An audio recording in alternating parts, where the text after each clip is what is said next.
Olá pessoal, eu sou o Flávio Véspero e nós estamos aqui no Flavesp Podcast. Hoje nós temos aqui o grande músico, o grande amigo Ricardo Higino, do Sopro, né, Higino? Bom dia, Flávio. boa tarde, boa noite. Como que vai, Higino? Tudo bem contigo? Tudo bem, bom dia, Flávio. É um prazer estar aqui para a gente bater esse papo. Obrigado pelo convite, agradeço mesmo e bem-vindo, você que está nos assistindo. Legal, então o Higino está aqui para falar um pouquinho sobre o Sopro, né, Higino? Sim. O Sopro é a base da sua, vamos dizer assim, da sua história na música. Como que é isso? Sim. Tudo começou com o instrumento de sopro, né? A minha iniciação musical se deu com o instrumento de sopro.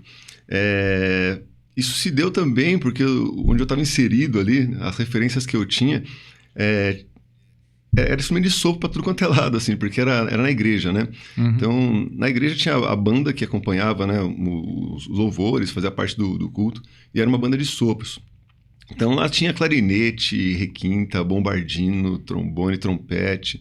Era uma banda grande, inclusive, né, no espaço, assim, espaço físico da igreja mesmo, ela ocupava, sei lá, 1/4 do espaço da igreja, era só os músicos ali tocando. E não só, né, na igreja, mas também na minha casa, porque o meu pai e minha mãe tocavam instrumento de sopro. Ah, é? Também? Então veio daí, né? Que legal. Desde pequeno lá você estava ouvindo, você via eles montando, respirando e começando a tocar. Então foi daí que veio, né? Daí que começou a vir um certo interesse. E que igreja que era? Era a Assembleia de Deus. Assembleia de Deus. Assembleia de Deus. Então tinha uma tradição, inclusive, né? Pelo menos naquela época, assim, final dos anos 80, começo dos anos 90. Toda a Assembleia tinha uma banda ali, uma banda grande, o pessoal tocava e tocava pra valer mesmo, assim, né? Você ouvia o som da banda vindo com pressão. Então isso me impressionou, assim, quando eu era pequeno, né? Então, aquela sonoridade, inclusive, né? Já foi me convidando, digamos assim. E daí, quando eu fiz ali uns 10, 11 anos, é que começou a ser de fato, uma iniciação na música mesmo. Aí fui estudar... E tem algum desses de sopro, assim? Tem algum que você se identifica mais ou você gosta de vários, assim? Como funciona? Na verdade, naquela época, o que eu mais me identificava era o saxofone. Eu quero um saxofone, quero tocar saxofone e tal. E aí eu fui assistir, né? Além dessa, digamos assim, essa rotina, né? Semanal de estar ouvindo a banda ali, né? No final de semana, você tinha aquela sonoridade da banda ali no seu ouvido, né? Eu fui assistir uma Big Band. E aí isso era em 95, né? Foi a primeira vez que eu fui assistir uma Big Band. Né? E aí, uma Big Band os sopros, né, que estão em maioria ali também. E aí eu assisti, essa Big Band chamava Atrium. Né? Meu tio tocava lá, eu fui acompanhando ele, não sabia nem que som que ia acontecer lá. E aí eu gostei, assim, falei, nossa, Atrium Jazz Band, né, num teatro, lá era no Paulo Machado de Carvalho, em São Caetano. São Caetano. Uhum. E aí, gostei da sonoridade, e no final da apresentação, o meu time perguntou, e aí, você não vai tocar nada, não? E eu tinha uns 10, 11 anos, né, eu falei assim, não sei, né? E um tempo atrás, a maestrina da minha igreja tinha me convidado. Falou, você não quer estudar música? Não, você quer estudar música? E eu falei, não, ainda não. Fiquei assim, adiando. E aí, depois que ele falou isso, ele me perguntou isso aí, no dia seguinte, era um sábado isso, né? Aí no domingo eu fui lá e conversei com a maestrina. Falei, escuta, você não teria um saxofone, não? Eu já queria um pouco saxofone. Aí na Big Band, os saxofones ficam na frente ainda, né? Sim. São maioria, tinha 5 saxofones, aí tinha 3 trombones, 4 trompetes, se não me engano. Então, brilhava o olho assim pro saxofone. E aí eu perguntei pra ela, você não tem um saxofone? Que eu queria aprender saxofone, né? Você me convidou pra estudar música um tempo atrás, né? Agora eu queria aprender. Ela falou, saxofone não tem, tá cheio. Era a mesma coisa na igreja, assim, né? Todo mundo queria saxofone. Todo mundo queria. Ela falou assim, tem a trompa sobrando aí. Aí eu não gostei do nome, eu falei, trompa? Não. E há um tempo atrás eu lembro que ela tinha convidado pra estudar trombone. E aí eu falei assim, e o trombone então? O trombone tá disponível ainda? Ela falou, tá, o trombone tá. Eu falei, tá bom. E aí foi que eu comecei no trombone. Então, eu queria o saxofone antes, né? Certo. Mas o trombone foi o que me pegou, assim. Eu comecei a estudar trombone, que foi o meu primeiro instrumento, e fiquei pra vida toda, assim. Então, o que eu mais gosto, hoje em dia, que mais me pega mesmo, é o trombone. É o trombone. E você falou do seu tio, é o Robertinho, não é? Do baixo? Isso, exatamente. É o Robertinho Carvalho, contrabaixista aí. Da pesada. Gente boa, muito bom instrumentista também, né? Sim. Ele sempre foi uma referência para mim, né? Porque na minha família, tanto da parte de pai quanto da parte de mãe, todo mundo tocava. E tocava na banda da igreja, né? Então cada um tocava um instrumento diferente ali. Ele também tocava na banda da igreja. Mas de todos esses músicos que tocavam nos finais de semana na igreja, ele foi o único que se profissionalizou. Que falou assim, não, realmente vou viver de música, vou trabalhar com música. E aí começou a virar uma referência para mim, assim, falei, poxa, que legal, então tem um caminho aí que dá para seguir, assim, profissionalmente, né, com a música. A seriedade com que eu vi ele lidando com aquilo também sempre me pegou, assim, falei, poxa, olha só, isso é uma coisa séria mesmo, assim, é uma coisa para ser tratada com carinho. Não que eu não visse o pessoal tratando com seriedade lá na igreja, né? Mas às vezes você via tocando só de final de semana, aí às vezes não tinha aquela a parte técnica mais bem resolvida, digamos assim, né? Mas quando eu ouvia ele tocar, assim, eu via uma diferença, percebia, assim, uma diferença mesmo, né? Da parte técnica mesmo, assim, de como que vinha o som mais claro, por exemplo, né? Sim. É tudo que a gente, nos cursos, né, que a gente até, que você dá pro pessoal e eu também, é mais isso que a gente vê. Às vezes a pessoa não tem até aptidão para coisa, tudo, mas às vezes não tem tempo ou dedicação, ou não tem o horário para fazer, e aí estuda menos, né? E é isso que a gente às vezes bate para a pessoa melhorar a parte sonora mesmo, tocando, ouvir, né? Sim, claro. Limpar aquelas notas que não são boas, ou aquele som, né? Não é mais ou menos isso? É exatamente isso. Por conta até que, às vezes, o aluno, né, quem está aprendendo ali, ouve um som, que ele gosta do som, então, de certa forma, ele tem aquele som na cabeça que ele quer tirar no instrumento, né? Poxa, eu quero tocar esse trecho aqui, eu quero tocar essa música dessa forma, dessa maneira. Mas às vezes, se não tem essa parte técnica já um pouco mais resolvida, encaminhada, ele não consegue tirar aquele som. Ele não consegue chegar naquele som. Ele fala, poxa, mas não tá igual, não sei o que tá acontecendo. Mas é uma coisa que o ouvido percebe, né? O ouvido cabe. Mesmo sendo de quem tá iniciando, ou quem é leigo, ou quem já estuda há um certo tempo, o ouvido vai percebendo, assim. E claro, com o estudo, ele vai se apurando e vai percebendo aonde que tá o ponto mesmo que precisa ser melhorado. Precisa melhorar essa parte de remissão de som, essa passagem de nota e tal. Com o tempo, né, isso você vai focando nisso que precisa ser melhorado, né? E hoje em dia você acha que as igrejas, assim, desse tempo que você falou que você via seu pai e sua mãe, que você também começou, você acha que as igrejas, não sei se tem esse contato ainda tipo com a Assembleia, essas igrejas assim que tem essa coisa instrumental mesmo, né, de instrumento de sopro, de cordas e tal, você acha que ainda está forte isso nessas igrejas, ou tem outras igrejas, ou tem outros movimentos assim, você acha que é forte ainda para esse tipo de estudo? Ah, sim. Olha, eu acho que pelo menos das assembleias que eu tive contato, assim, ultimamente, hoje em dia eu não sou mais da Assembleia de Deus, né?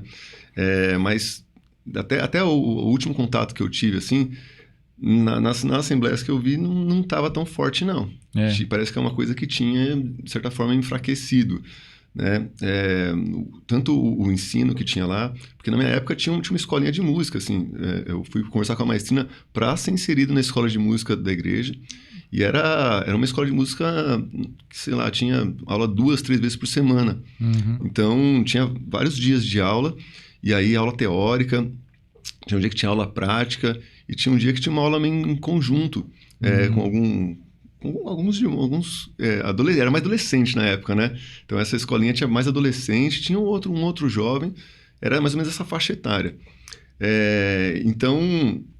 Isso eu já comecei a não ver mais, quando eu comecei assim, a entrar mais ou menos meus 20 anos, por exemplo, né?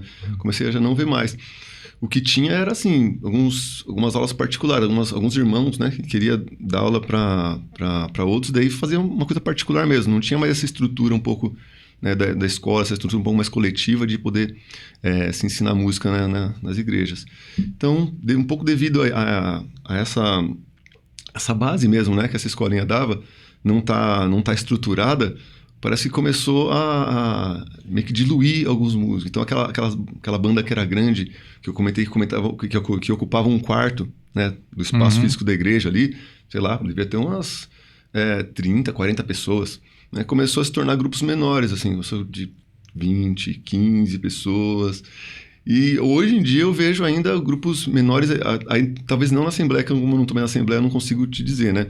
Mas em outras igrejas eu vejo grupos assim de 4, 5, 6 pessoas. Então parece que compactou mesmo.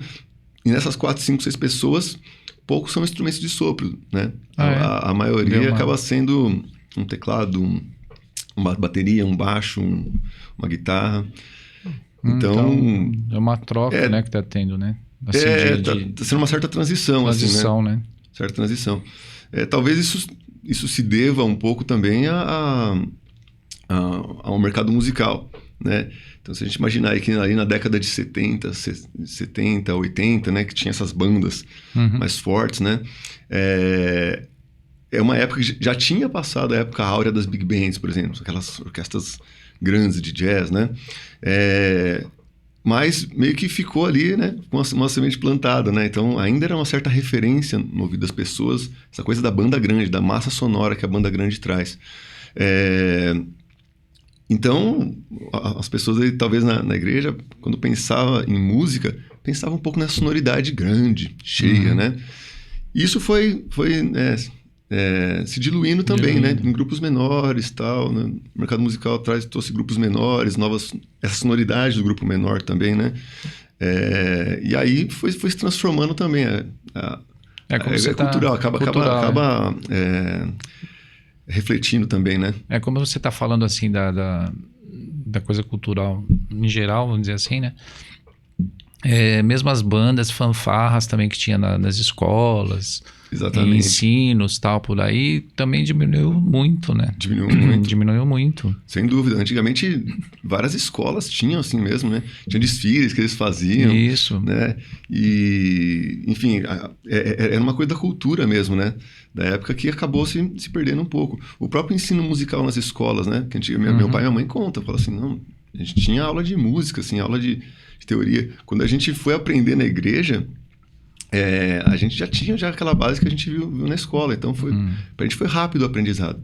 Porque, inclusive, esse aprendizado da igreja da época era uma coisa voltada mesmo, assim, ali pro serviço da igreja mesmo, né? Então, você entrava na escolinha e o objetivo de aprender música ali era tocar nos grupos da igreja. Então, dentro disso, né? O meu processo é um pouco mais demorado, né? Como eu não tive música na escola, né? Então, aquela escolinha lá era meio para suprir isso. Mas com eles foi um pouco diferente. Eles tiveram música na escola, aí chegaram ali eles se preocuparam mais, por exemplo, com a parte técnica do instrumento. Resolveu aquela parte técnica ali, já foi direto para a banda da igreja. Foram um pouco tempo, assim, né? Sei lá, poucos meses. Para mim foram mais meses, assim. Eu tive que, sei lá, estudar uns 7, 8 meses... Para aí sim começar a entrar na orquestra com uma maestrina, adaptando as partes ainda, fazendo partes mais fáceis assim possíveis eu tocar, porque não dava para tocar as partes ali que os outros músicos já estavam mais tempo tocando.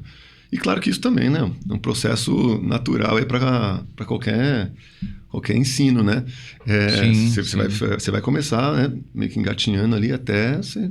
Então você sabe que esse processo, porque assim, acho que você concorda comigo. Se você consegue ir gerando isso nas pessoas, né? Nos jovens, vamos dizer assim, principalmente jovens, crianças que já vão começando com esse processo, com esse trabalho musical, a cabeça melhora, né, para outras coisas boas, né? Sim, não é isso? Sim, claro. E aí o que acontece? Quando você começa a cortar um pouco, como tinha muito antigamente, agora praticamente tem, mas é pouco, né? Eu sei de muitos que fecharam, né? Não tem mais esse processo, não tem mais esse trabalho de aulas, nada. Então isso aí também é uma coisa meio que você falou, é cultural e também é do próprio sistema que poderia ser melhor para melhorar a pessoa mesmo, melhorar tudo, né? E aí, você não acha isso quando você vê os jovens, quando você está lá trabalhando, você não sente isso também? Totalmente. Além de ver isso, né, um pouco na minha prática diária, né, com o ensino de música mesmo, eu passei por isso, né? Porque quando eu estudei música lá com meus... Nessa época da igreja eu tinha isso aí, 11, 12 anos. Isso faz séculos. Não, é o século passado. Mas depois que eu passei por isso, né, eu percebi uma grande diferença mesmo, né? Uma grande diferença em como que eu enxergava mesmo, já que eu estava inserido naquele universo ali de música na igreja, né? Como que eu enxergava a música na igreja mesmo, né? Isso começou a a mudar mesmo a minha visão, né? Uhum. Começou pela música, né? Como eu enxergava a música na igreja. Depois começou com outras coisas também, como que eu enxergava outras rotinas ali da igreja, né? Outras dinâmicas que aconteciam ali. Então, isso é uma coisa que realmente abre a nossa mente. E hoje em dia eu vejo isso, né, com os alunos, enfim, os jovens que a gente dá aula. Você percebe que eles começam a ficar mais atentos, assim, a outras coisas que estão ao seu redor, e nas coisas que eles trazem pra gente, né? Nas conversas que a gente tem, né? Porque o ensino musical, assim, ele é uma troca, não só de música, mas ele é uma troca mesmo, assim, de vivências, de experiências. Então, quando a gente vai percebendo, assim, o caminhar deles dentro dessas experiências, a gente nota como que essa linguagem artística da música, né, no caso, que aí é a experiência que eu vivo, assim, como artista, pode sim abrir o leque da visão, assim, para bastante coisa, Bastante coisa, né? Você começou com 10, 11 anos, né, que você falou? Isso, 10, 11 anos. E hoje você aconselha o quê? Assim, por exemplo, se alguma criança ou adolescente, qual é a melhor idade? Você tem uma melhor idade que você acha para já ir começando a pegar o instrumento? Olha, Como é que é? Eu acho que... Aí eu digo a experiência pelos meus filhos, né? Tá. Eu tenho 2 meninos, né? Um com 10, outro com 7 anos. Uhum. E o com 10, que é o mais velho, né? Desde, assim, uns 4, 5 aninhos, foi que eu comprei uma flautinha para ele, deixava ele tocar, deixava ele experimentar, né? Experimentar os sons. E ali com uns 6 anos foi que eu comecei a ensinar os primeiros passos mesmo, assim, né? De música para ele, da linguagem musical para ele no geral, assim, a parte teórica, um pouco mais detalhes, assim, o instrumento, olha, você tirava som assim e tal, mas tenta fazer assim agora. E com o outro, com o menor, a mesma coisa. Peguei a mesma idade, assim, e aí eles foram com essa diferença caminhando juntos. Tá. E hoje eu percebo que eles estão bem, assim, sabe? Quando falo de fazer música, por exemplo, eles fazem do jeitinho deles ali. Ainda eu não fico cobrando também, né? Não sou aquele pai turrão. Não, vai ter que fazer certinho assim e tal. Mas eu acho que essa idade é uma idade essencial, assim, ó, entre mais ou menos uns 6 e 8 anos. Claro, não com qualquer instrumento, né? Com 6, 8 anos, por exemplo, você não vai conseguir tocar um fagote. Né? Você não vai conseguir segurar, você não vai ter mão para isso, né? Mas algum instrumento que seja possível de tocar. E essa importância dele estar fazendo música. Né? Essa que é a diferença que eu percebo, assim, da minha experiência que eu tive, né? Que eu comecei com 11, 12 anos, e eles que começaram ali com 5 e 6, né? O desenvolvimento foi bem mais rápido, né? Claro que porque essa iniciação musical ajuda bastante, né? Ajuda muito. E assim, a gente não pode também desconsiderar que é uma outra geração, né? Eles são uma geração mais rápida, assim, né? Essa geração que está vindo atualmente, assim, sei lá, de 10 anos para cá, digamos assim, ou essa geração mesmo dos anos 2000, que fala de 2000 para cá, né? É uma geração que já nasceu, assim, cercada de uma tecnologia muito mais avançada do que na nossa época. Sim, né? sim. Então, isso acaba influenciando também no desenvolvimento, né? da criança como um todo. E então, resguardada essa diferença das gerações, eu acredito que essa idade seria uma idade muito boa mesmo. O ensino musical, né, tem gente que ensina desde bebezinho, né? Tem essa musicalização desde bebezinho, vai inserindo ali no universo musical. O Célio Colella, que esteve aqui, que também faz um trabalho assim, ele faz trabalho com criança desde 3, 6 meses. Eles já estão fazendo essa musicalização com as crianças. Olha que legal. Né? Esse trabalho de inserir a música, o contexto, de ouvir o som. Legal. É uma coisa bem interessante, né? Não, isso é excelente, excelente. Depois ali com os seus, sei lá, 7, 8 anos, a música fica natural para a criança. Né? Você fala de fazer música, coisa assim, aquilo como já está vindo desde cedo, né? Fica meio natural. É mais ou menos que nem a fala pra gente, né? A fala a gente começa a aprender logo nos primeiros dias, né? A gente já tá ouvindo já nossos pais falar. Então, aquilo que vai, de certa forma, sendo registrado na nossa mente, né? Aí você faz ali, sei lá, 1 ano e meio, 2 anos, já começa a ser as primeiras palavras, né? Então, com música, eu acredito que é uma coisa muito semelhante. Né? Se você vai inserindo desde pequeno, vai colocando sons para ouvir, a criança para ouvir música, ou até para produzir som mesmo, né? Quando chega nessa fase mesmo, assim, nessa janela do 7 para frente, por exemplo, a criança já tá bem mais à vontade, Mais à né? vontade, Na hora que ela né? pegar um instrumento, para controlar Tá. aquele som do instrumento, para entender como que tira som ali, como que Tá. organiza os ritmos, então Então tem essa bastante é a coisa. sua parte mais educacional mesmo, né? Vamos falar assim, né? Sim, E sim. agora a sua parte profissional, Gino. Hoje, por exemplo, o que você está fazendo hoje, assim? O que você tem feito como músico mesmo, profissional ali que trabalha, que toca, que grava? O que você tem feito, assim? Legal, legal. Bom, eu depois de um tempo, né, aprendendo na igreja, eu fui caminhando ali, né, tocar mesmo. Então aí virei um trombonista mesmo aí para tocar nos lugares, toquei em alguns lugares. Então é trombonista, né? Exatamente. Não é trombonzeiro, não. Não, tromboneiro. Tromboneiro, né? Tromboneiro, não. Trombonista. Não, Trombonista, gente. Olha lá o nome. Trombonista. Isso. Guarda aí, Guarda aí. trombonista. Então, atualmente, eu sou trombonista mesmo, toco, né? Mas no meio do caminho aí, eu criei um grande interesse por arranjar. Né? Então, fazer arranjo, né? Tá. Quando a gente faz o arranjo, a gente distribui para cada instrumento ali de um grupo o que cada um vai fazer. Certo. Né? Então, eu comecei a gostar muito disso. E atualmente o que eu tenho feito além de tocar, né? Eu sigo tocando como freelance mesmo, né? Então, aonde a pessoa chama, a gente tá lá, tá tocando. Lá. Legal. E arranjar também, eu tenho arranjado bastante, né? Tem alguns grupos que têm me procurado, assim, para poder fazer arranjo para eles mesmo, né? E aí, essa coisa do arranjo mesmo, eu estudei profundamente mesmo, assim, arranjo e orquestração. Tá. Né? Não só arranjo ali para grupos pequenos e tal, mas para orquestra grande também, né? Para poder orquestrar e tudo mais. Então, esse trabalho de arranjo é o que tem sido...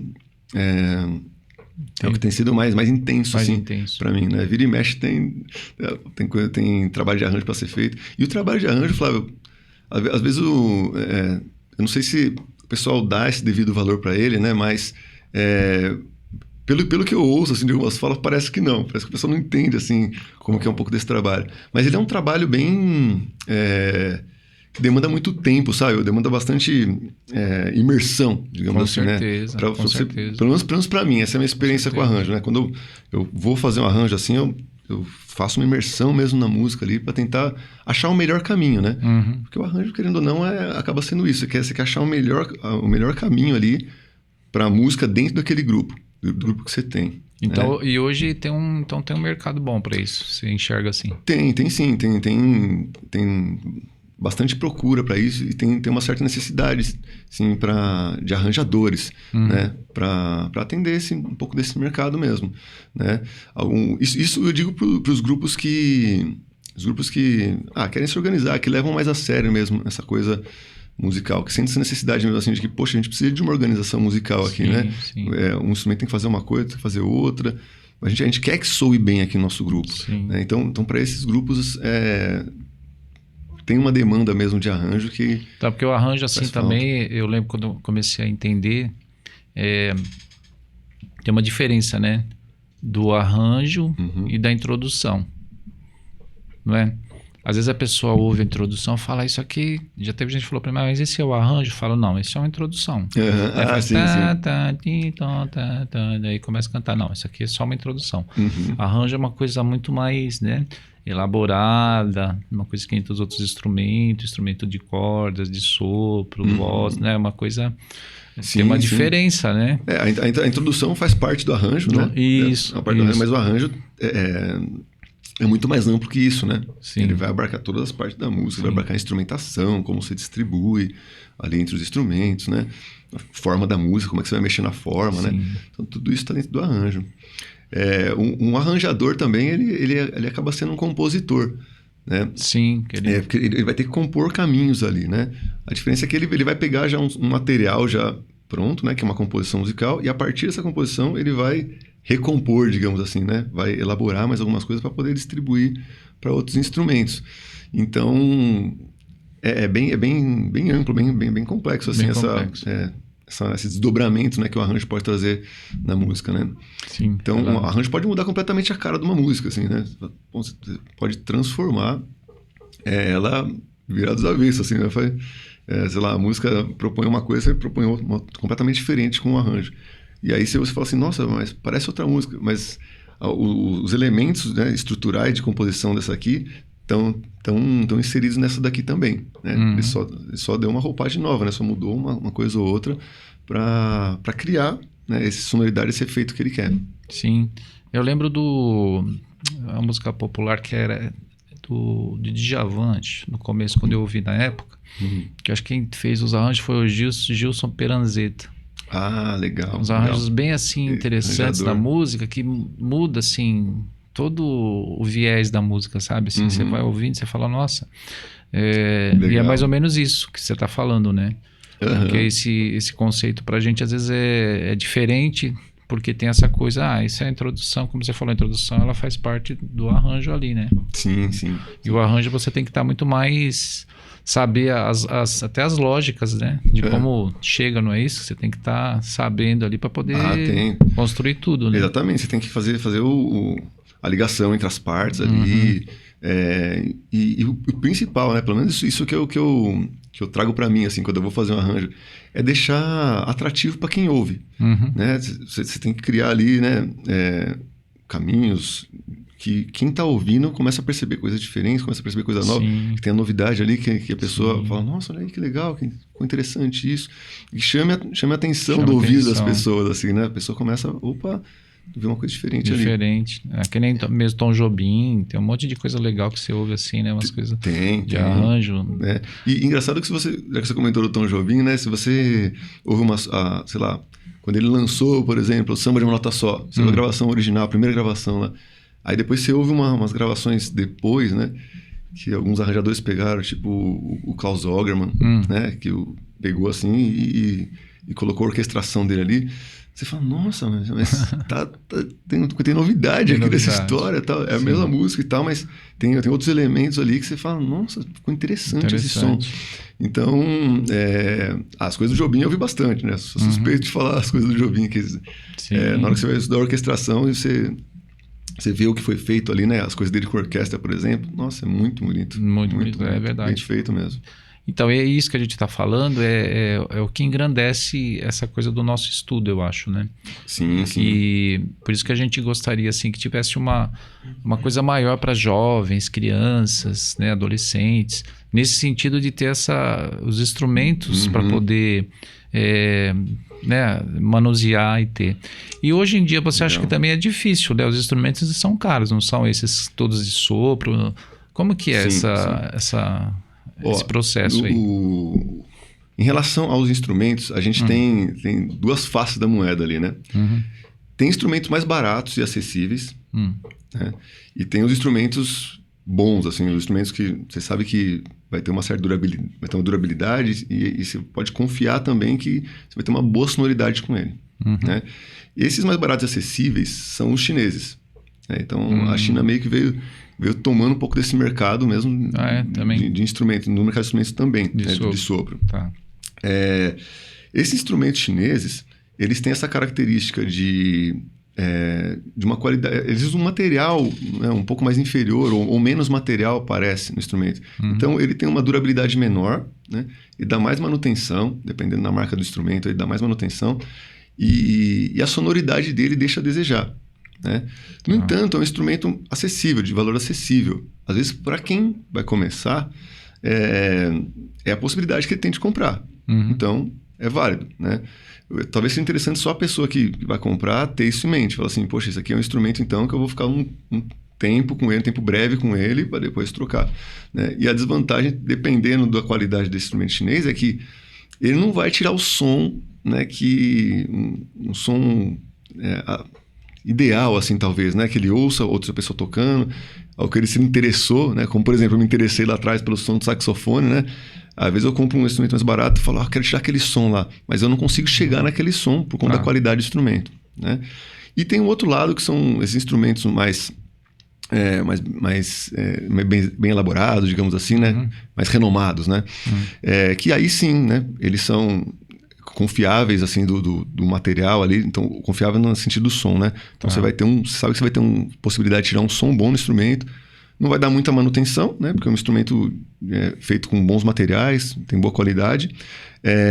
E ele é mais durável, né? Tem alguns instrumentos que você vai talvez pagar um pouco mais caro, mas você vai levar ele por um bom tempo da sua vida, né? Entendi. Só que, em compensação, o valor dele os valores deles acabam sendo bem mais caros, porque às vezes não são produzidos aqui no Brasil, eles vêm de fora e às vezes vêm com preço de dólar, né? Então vem com essa cotação do dólar, e aí se o dólar estiver alto, o valor do instrumento também vai lá para cima. Então a gente tem essas duas faces da moeda aí, que você vai ter que escolher talvez entre uma ou outra, né? Então se você fala assim, não, eu quero já começar com um som legal, não quero ter interferência aqui no meu som, né? Então eu quero um equipamento bom que vai me garantir tirar um som legal. Então você vai ter que ter uma grana um pouco maior na mão aí, por conta dessa questão mesmo do instrumento ser mais caro. Ser mais caro. Então tem essa questão aí. Agora, você pode muito bem começar com desse, mas olhando para essa coisa de, olha, eu vou ficar um tempinho só com isso aqui, eu vou tentar vender, tentar comprar um outro melhor, né? Que às vezes até eu não acho um caminho ruim, não, né? Pode ser um caminho interessante, porque às vezes a pessoa, sei lá, compra um caro, por exemplo, aí não se deu bem com o instrumento, ou não gostou da experiência e tal. O que acontecia bastante, por exemplo, na época das bandas em fanfarras que você falou, na minha época lá da igreja, é que as escolas tinham os instrumentos. A igreja lá tinha um instrumento, né? Então tinha um instrumento sobrando e forneceu para poder pegar, ficar comigo cuidando ali. Fiquei com o instrumento da igreja, acho que eu fiquei uns 6 meses. Aí eu percebi que eu gostei e tal, não sei o que. Não, poxa, eu vou comprar um meu e tal. Aí foi que daí eu busquei comprar um na época, né? Mas até eu ter a decisão de comprar, eu já tive a experiência já de tocar, entender como é que funciona e ver se eu gosto ou não. Então, às vezes, um instrumento mais em conta assim vai te permitir isso. Caso você perceber, puxa, não é bem o que eu queria, não. Eu vou tentar um outro caminho, um outro instrumento. Você consegue ainda, né? Talvez vender ele para comprar outro, ou passar para outra pessoa ali que esteja precisando. Mas o que acontecia antigamente era isso, né? As instituições tinham os instrumentos, né? O que acontece hoje na fábrica de cultura, por exemplo, eles têm um instrumento lá. No Guri, eles têm um instrumento lá. Alguns ensinos, estou falando citando aqui algumas instituições que são da nossa época aqui, né? Vai saber que ano que o pessoal vai assistir esse nosso podcast aqui, né? Anos da frente, aí, né? Sim. Mas essa coisa de ter o instrumento para poder proporcionar essa experiência inicial, eu acho essencial mesmo. Mas assim, para quem não tem uma instituição dessa, né, talvez queira comprar, esse pode ser um caminho, tá? Com preço mais barato. Agora, quem tem já talvez um poder aquisitivo maior e queira comprar e puder comprar um desse aqui, tudo bem. Você vai comprar para um longo período. E também tem essa coisa do valor de revenda, por exemplo, né? Se você compra um chinês aqui mais em conta e tal, para revender ele, você talvez não consiga o mesmo valor. Agora, um desses aqui, pelo contrário, às vezes conforme o tempo vai passando, eles vão valorizando. Então, se bobear, acaba sendo até um investimento, né? Sim. Você coloca um dinheiro aqui, mas quando você vai vender, você acaba vendendo até mais do que você pagou nele. Você vê que, agora voltando ao que a gente estava falando do costume de ter as bandas, esses sons mesmo, né? Eu até falei com o pessoal que veio aqui, o Cleiton veio, o Diego, quem mais que veio? O Diego, o Cleiton Aran. Então a gente comentou muito na coisa dos desenhos. E tem os desenhos dos anos 50, 60, 70 e tal, porque eles usavam muito as bandas nas aberturas, né? Ah, verdade. Fazendo as aberturas de jazz, principalmente, umas coisas super legais e interessantes. E hoje em dia, por exemplo, o que você, assim, para o pessoal que está vendo a gente aí, que tem uma curiosidade de aprender ou de ouvir, e mesmo o pessoal que ainda que gosta e quer saber de outras, quem que você indicaria para estar ouvindo? Falar, vamos ouvir tal banda, ouve tal lugar, ouve tal coisa. Você tem, assim, umas indicações legais para falar para gente? Legal, sim. Inclusive, isso eu trago, assim, sempre nas minhas aulas, né? Além de trazer nas aulas, assim, uma vez teve um seminário interno com o pessoal da fábrica, e os professores, educadores, eles traziam assim as experiências que eles viviam ali com os aprendizes, né? Tá. E eu tive a oportunidade de trazer essa experiência que eu estava fazendo, eu sempre faço, né? Que é de trazer música para o pessoal ouvir, de separar um tempo da aula assim, falar assim, ó, gente, vamos ouvir. Agora vamos ouvir, vamos perceber o que esse som tem a nos trazer. E aí nessa daí eu sempre trago algumas referências, aí no caso voltado para o instrumento de sopro, né? Certo. Vamos ouvir isso aqui. E aí às vezes mostro um músico solo, às vezes músico em duo, em trio, ou em quarteto.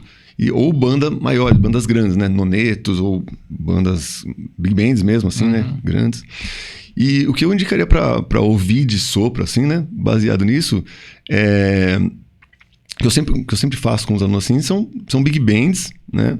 Talvez antes de chegar na big band assim, eu faço isso, né? Mostro um por vez para mostrar primeiro o som daquele instrumento sendo tocado, mas o som da big band e a possibilidade que a big band tem, assim, de sonoridade, de massa sonora, eu acho incrível, assim, eu acho que é uma coisa que impacta mesmo, dependendo de como que tá escrito o arranjo, dependendo de como foi feita a gravação ali, eu acho que é uma coisa muito, muito completa mesmo, assim, né? Você tem ali todas as frequências, vários timbres, você tem como explorar aquilo. Então, eu gosto muito de Big Band, sou muito suspeito a falar de Big Band, né? Mas não é só Big Band que a gente ouve lá. Porque a Big Band, ela é uma criação americana mesmo, né? Surgiu nos Estados Unidos, né? Aqui na década de 30, mais ou menos, né? Veio crescendo, né? Veio aquela coisa das bandas de Dixieland, das bandas de New Orleans ali, né? Que tinha uma formação um pouco menor, mas já tinha mais ou menos já os instrumentos que depois surgiram na Big Band, né? Já tinha um clarinete, já tinha um trombone, um trompete, aí, às vezes começou a aparecer um saxofone, e aí de repente surgiu a Big Band ali com seus 5 saxofones, 4 trombones, 4 trompetes, Mas mesmo que seja uma criação, né, americana, por exemplo, aqui no nosso país importaram um pouco dessa sonoridade, incluindo na nossa música. Tá. Né? Então, quando eu vou mostrar música brasileira assim, eu mostro a Banda Mantiqueira, a Spock Frevo, que são bandas atuais, mais contemporâneas, assim, né, da nossa época. Tá. Que estão nativas aí, Banda Urbana, a Soundscape, Big Band. Então, sempre eu trago uma outra a gravação disso aí e coloco o pessoal, vamos ouvir isso aqui, né? E aí quem está ouvindo aí quiser ouvir um pouco dessas bandas aí, no Spotify, no YouTube, você vai achar bastante coisa dessas bandas. E acho que é uma referência bem legal, assim, para ter esse contato com o instrumento de sopro mesmo. Pra ver, olha só, é possível fazer isso com o instrumento de sopro. É a sonoridade que tem o instrumento de sopro. Acho que é bem legal. Que interessante. Eu lembro, você está falando, eu estava lembrando. Uma das primeiras que eu ouvi em casa lá, que o pessoal ouvia muito, meu pai, meus irmãos, né? Minha mãe ouvia muito disco, depois eu também. Pessoal, existia disco, tá? Aquela bolacha assim, vinil, né? O vinil, né? O disco ali. Agulha, né? Agulha que você coloca lá e tal. E uma das primeiras que eu ouvi, assim, que era da Big Band, foi a do Glenn Miller. Ah, do Glenn Miller. Né? Legal. Aí eu fiquei ouvindo, eu falei, olha que legal. Aí eu comecei a me interessar. Assim, eu sempre fui mais curioso de ouvir, não de talvez estar tocando, né? A guitarra junto, porque eu estava no violão ainda. Mas eu gostava demais de ouvir. E aí eu comecei a ter umas referências também, que eu comecei a ouvir umas músicas depois brasileiras. Eu acho que quem, assim, tinha... eu não lembro exatamente nas gravações, mas acho que tinha uma referência disso, era o Ari Barroso nas composições que ele fazia, né? Ah, sim. Que ele colocava lá, né? Tinha. Tinha umas referências assim, né? Naquela época do Ari Barroso, por exemplo, né? As rádios onde que ali ele era, como fala, o principal meio de trabalho ali, né? O foco ali era nas rádios. E toda a rádio, não digo toda a rádio, mas as grandes rádios, elas tinham uma orquestra.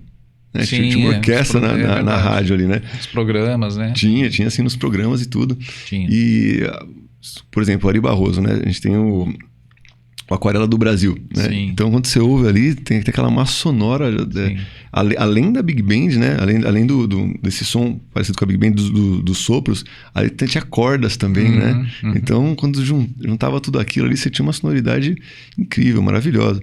E usada no samba, por exemplo, como o Ari Barroso usou aí, sim.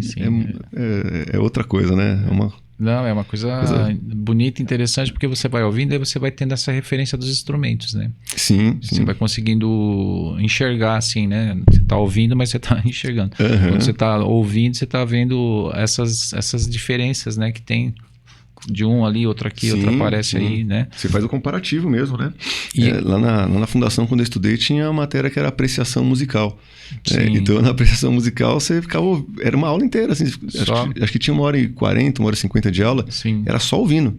Uma música atrás da outra, assim, né? Então, o professor comentava, né? Falou, olha, eu vou mostrar agora pra vocês isso aqui, ó. Teve um semestre inteiro que a gente ficou ouvindo só vozes. Tá. Né? Então, eu saí... Minha mãe perguntou uma vez pra mim, e aí, tá legal o curso? Eu falei, mãe, tô ouvindo vozes no curso lá. Tô ouvindo vozes lá. Falou, meu filho, que isso? Que curso é esse? Você sabe que a Vitória tá nessa também. Ela tá na apreciação, mesma coisa. Ela vem comentando, ela vem falando. Já falou pra você que tá ouvindo vozes já? Tá. Falei, filha, tá ouvindo vozes? Como assim? Mas é isso, a gente ficou o semestre inteiro, né? E depois outros semestres, aí começou os instrumentos mesmo. A diferença desse instrumento para esse, a família dos metais é essa. Então foi bem legal, assim, né? E às vezes, e era o mesmo formato, assim, às vezes a gente ouvia instrumentos tocando solo, isoladamente. Eu ouvia depois com duo, ele com piano, por exemplo, ou ia aumentando até chegar num grupo daquele instrumento. Então, é uma experiência bem bacana e bem marcante, né? Porque, querendo ou não, você grava o som daquele instrumento. Sim. Depois você ouve em outro lugar, você já identifica na hora. Isso é um trombone. Isso é um saxofone, isso é um trompete. Que legal. E nesse contexto todo seu, assim, de experiência, de trabalho, de estudo, de aula, você, em algum momento, você teve, assim, uma coisa de compor também ou não? Ou só executar mesmo as músicas? Não, sim. Eu já tenho composições, né? Tem também. Eu compus um pouquinho, assim, no final do curso da fundação, por exemplo, né? Então eu fiz uma outra composição ali, mas acabei deixando elas meio engavetadas, né? Mas quando eu me casei, em 2010, eu fiz umas composições pro meu casamento mesmo. Fiz umas composições assim, falar, eu quero que essa música aqui seja pra chamada da minha esposa pra entrar na igreja. Que legal. A música de abertura do casamento é essa aqui. Então eu compus quase inteiro. Foi quase inteiro porque a minha esposa ainda queria uma outra música, né? Tá. Que já estava composta de outros compositores. E aí eu peguei essas músicas e arranjei pra orquestra que tocou. Tocou uma mini orquestra, assim. Tá. Meus amigos queridos da época, assim, que a gente tocava junto bastante. E aí eu convidei eles toparam, a gente fez uma mini orquestra lá e eu escrevi para essa mini orquestra, né? Então teve coisa que foi arranjada, teve coisa que foi composta. E além disso, eu tenho uma outra composição ali. Às vezes a gente senta no teclado para estudar, né, Flávio? No instrumento harmônico, né? Talvez não tenha falado disso, né? Mas o trombone é um instrumento melódico, né? Que toca melodias, no caso. Eu consigo tocar uma nota por vez no trombone, né? Tá. Ou num saxofone, num trompete. Então, esses são instrumentos melódicos.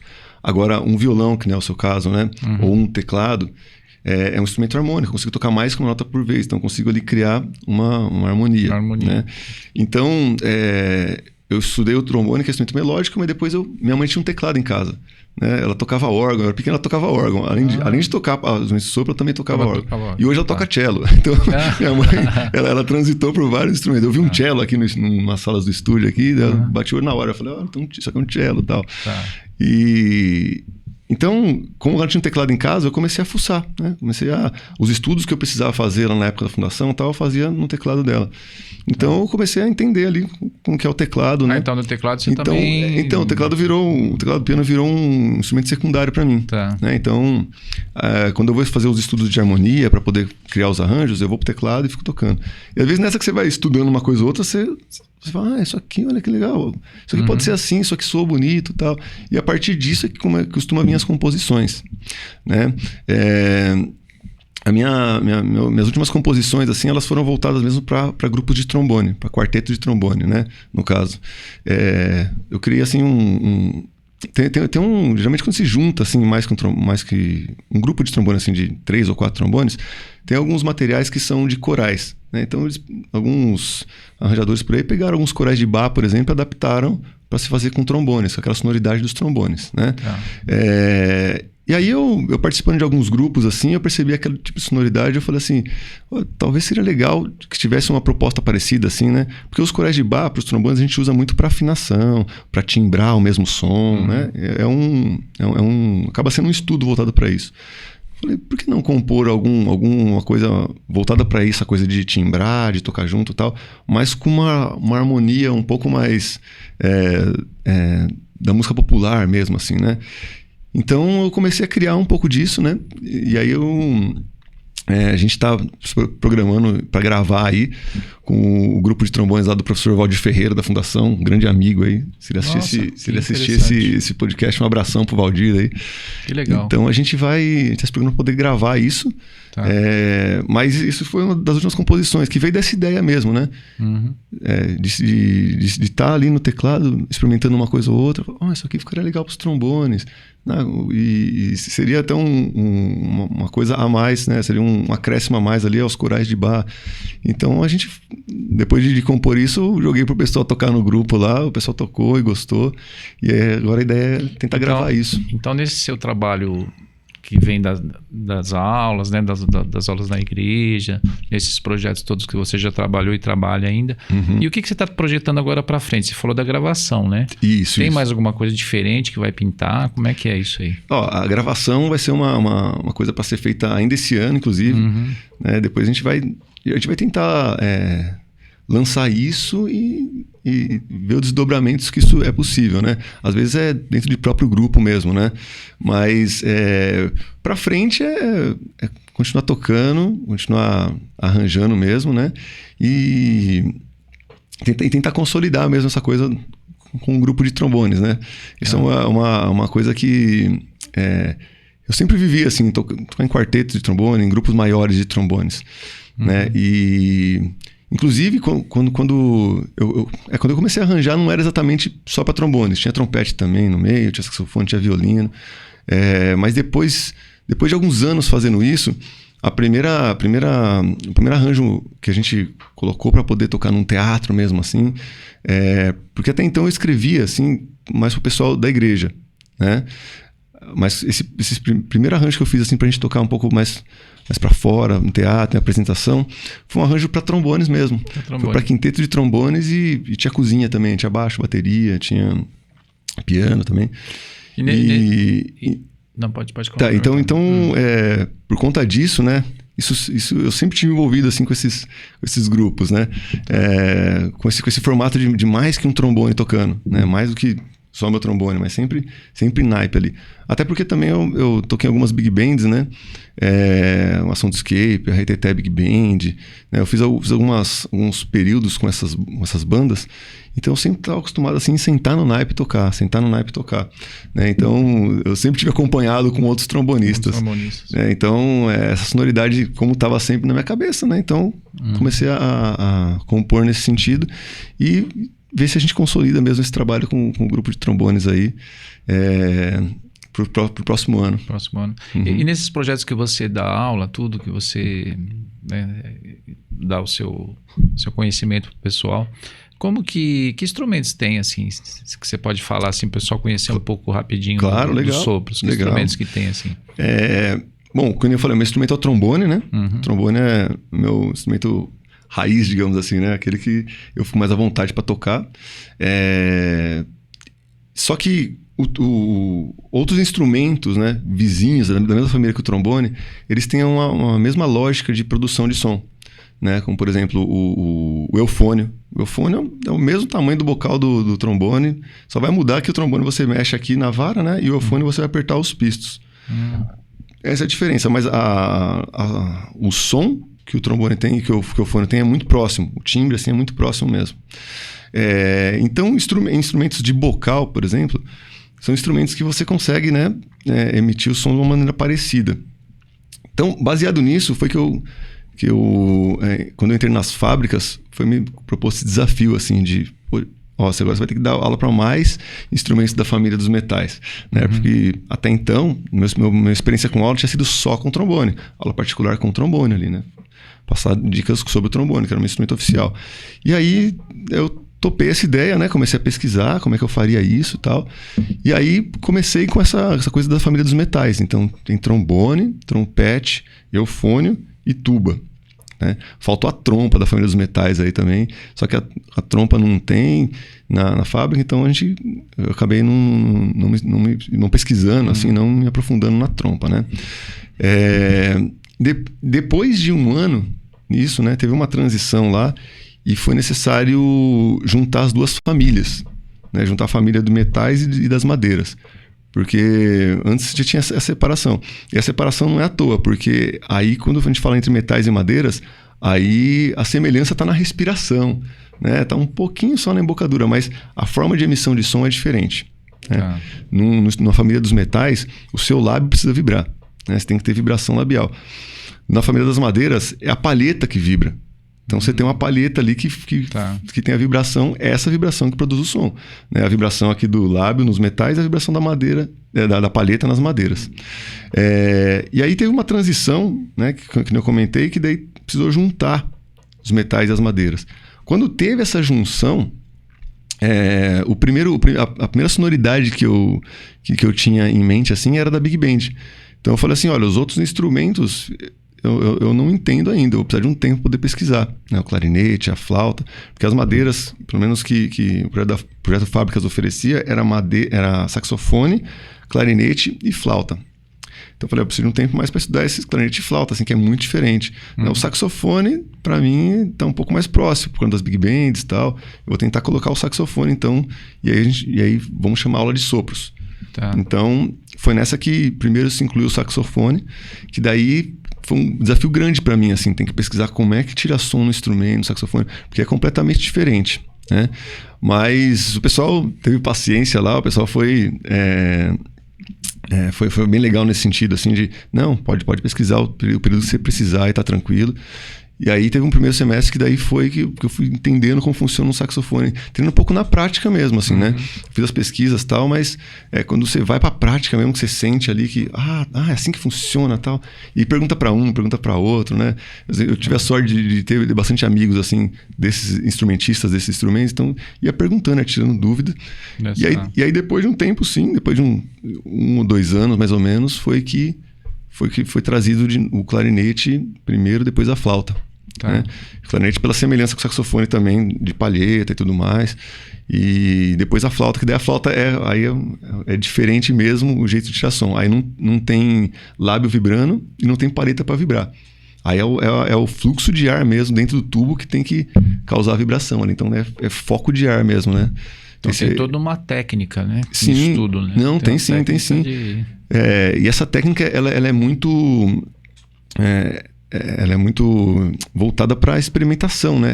É experimentando que você vai descobrindo como é que funciona ali. Como é que eu vou tirar esse som? Como é que eu vou produzir o som aqui? Não é só soprar para o instrumento, né? Sim. Tem todo um preparo mesmo assim anterior, de posição de boca, de pressão, como é que eu vou mandar esse ar, como é que eu puxo para dentro, como é que eu solto ele. Então tudo isso influencia, e tudo isso é um pouco diferente em cada um dos instrumentos. Né? É mais ou menos que nem tem lá no curso com guitarra, né? Porque o pessoal entra, principalmente os jovens, né, adolescentes, eles já querem entrar, já liga naquele volume enorme. Onde que é o overdrive aqui, professor? Você fala, calma, né? E porque tem diferença, tem que aprender a tirar o som mesmo, né? Claro, você ouvir a nota.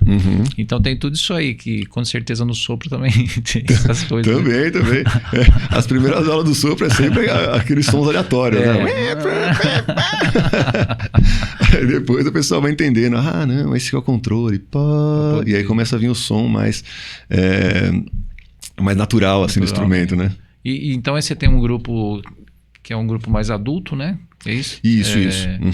Que chamam como? Mais jovens adultos, assim, né? Que é as trilhas, né? As trilhas, que é o pessoal que faz mas tem um nome certo, né? O curso, né? De sopro, não? Sim, trilha de sopro, né? Trilha de sopro mesmo. Isso mesmo. Tá. E o pessoal é mais... Então, o pessoal também tem uma turma que já está mais tempo, né? Com você. Sim. Tem essa coisa de ficar um semestre, né? Que às vezes o que a fábrica propõe, ela não dá conta, assim, de se ter uma iniciação mesmo, né? Depois de 6 meses, você deu o primeiro passo, digamos assim. Né? Então, isso é uma prática meio comum do pessoal. Poxa, eu tô gostando, eu fiz um semestre que eu tô gostando muito, eu quero aprofundar mais, eu quero continuar com isso, adorei. E aí o pessoal acaba voltando, né? Essa volta é sempre bacana, assim, quando você vê, né, a Pris voltando, que você já entende na hora, assim, poxa, esse aprendiz quer continuar, esse aprendiz quer dar mais passos aí na caminhada musical dele. Então, o pessoal costuma, assim, voltar, costuma estar de volta ali e interessado sempre, assim, em aprender Muito mais, legal, em continuar mesmo, né? Isso é uma coisa bem legal.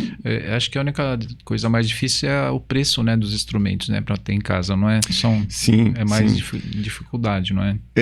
O que eu costumo indicar, assim, às vezes, para quem quer comprar, fala assim, pô, não tenho tanto dinheiro, mas eu quero comprar, tô precisando, ter em casa.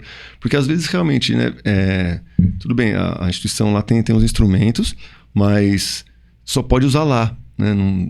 É diferente, por exemplo, da minha época, que eu podia pegar da igreja e levar para casa, né? Então, ali em casa, ali, ainda mais adolescente, você tinha tempo pra caramba, né? Então, passava tempo lá tocando e você vai descobrindo bem mais rápido, né? O processo acaba sendo mais rápido por conta do contato, né? Você tem um contato maior.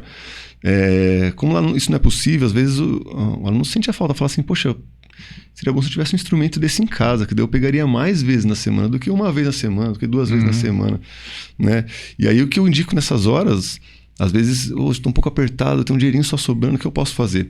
É tentar pegar um usado que esteja em um bom estado de conservação, né? Que aí sim, talvez você encontre um bom que vá atender o que você quer, né? Que é ter um instrumento em casa ali para você poder estudar e não deixa a desejar também nessa coisa de, poxa, eu até comprei instrumento, mas não sai som, o que está acontecendo aqui? Aí vai precisar de uma manutenção, por isso que eu tento achar um usado e bom, né? Que às vezes tem uns usados bons e num valor bom né? também, num valor, precisa tomar cuidado para não ser que nem carro, né? Às vezes pega um bonito, né, por fora, né? Mas por dentro tá esquisito. Então, é mais ou menos isso. Pessoal, estou aqui conversando com meu amigo Ricardo Higino, que ele é arranjador, trombonista, né? Arte educador, que tem um trabalho vasto. E eu gostaria de falar para você, assim, que você desse então um recado pro pessoal, assim, primeiro, o que você quer falar para a gente encerrar e depois você dá os seus contatos, como que a pessoa te acha, como que pode achar o seu trabalho. Fala pra gente aí. Legal, Flávio, legal. Bom, acho que para finalizar, eu queria dizer que eu acredito muito na música, eu acredito no poder da música em si e também no poder do ensino musical, né? Acho que o ensino musical vai mostrar um caminho, vai mostrar uma possibilidade que a música tem de transformação, né? Que a música tem de uma arte que pode realmente levar, né, a sua vivência, sua experiência de vida para um outro patamar. Um patamar melhor, um patamar de amplitude de visão mesmo, né? Então, é isso que eu acredito, é isso que eu pauto o meu trabalho. E se você quiser me encontrar, eu estou no Instagram, Ricardo Higino, né? Ou no Facebook também, Ricardo Higino. Lá a gente pode bater um papo, conversar e trocar, né? Essa parte musical aí, né? O que eu puder oferecer, ou o que vocês também tiverem para trocar aí, a gente pode sim manter esse contato por lá. Muito bom. Isso aí, Flavião. Então aqui nós conversamos hoje com Ricardo Higino, reforçando, né? Trombonista, arranjador, arte educador, compositor também, né? Por que não, né? Sim. Tem um trabalho vasto. E eu sou o Flávio Véspero, né? Nós já estamos no encerramento. Nós estamos no nosso podcast, que é o Flavesp Podcast. Se você quer ser um apoiador do nosso projeto, que o nosso projeto fala o quê? Fala das artes, fala dos personagens, fala da sua história, tá bom? E se você quer ser um apoiador desse projeto, você olha aqui na tela, tem o QR Code, ok?